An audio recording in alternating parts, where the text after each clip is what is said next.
Paano po ba matagal mapalabas ang gata? Mabilis po akong labasan. Ayan, tanong sa atin ni Mark. So, yan ang ating topic for today's video. Kung interesado kang malaman, please keep on watching para bago yan. Kung bago ka pa lang sa akin channel, please consider to like this video and subscribe my channel.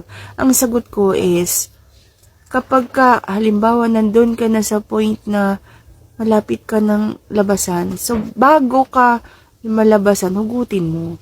Okay? So, ganun, ang tektik. Huwag mong ituloy-tuloy kasi nandun ka na nga eh. Dapat, kung gusto mo talaga na magtagal sa laban, hugutin mo muna. And, magsimula ka ulit magromansa. Ganun. So, kailangan sa mga mabibilis labasan, dapat po hindi tamad magromansa.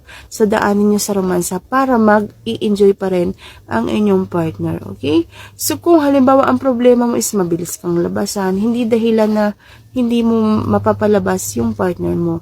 Dapat, kung mabilis kang labasan, masipag ka sa romansa. Kung halimbawang andyan ka na, malapit ka na, hugutin mo muna. Tapos, pisilin mo ng konti yung dulo, mga 3 seconds, ganyan. And then, romansa ka, ganun. Sa ganyang paraan, mapipigil ng konti or madidelay yung iyong pagputok. So, kung halimbawa naman, hindi mo pa ipinapasok, gusto mo ng labasan. So, siguro, ang dapat ninyong gawin is, magpalabas ka na muna.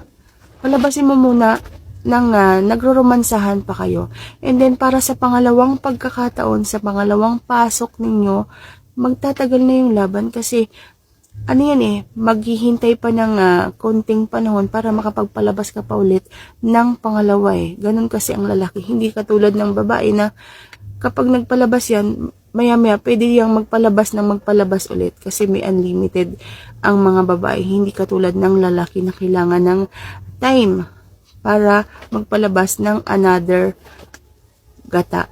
So, ganun lamang.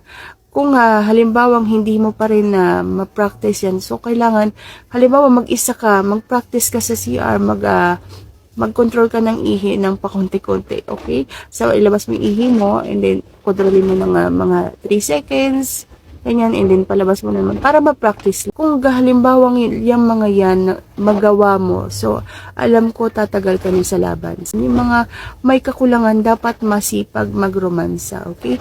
Doon nyo punuan yung mga pagkukulang ng inyong tea. Okay? At yan lang ang masasagot for today's video. Sana nagustuhan mga aking sagot. And if you like this video, please consider to like this video and subscribe my channel. Thank you for watching. See you on my next vlog.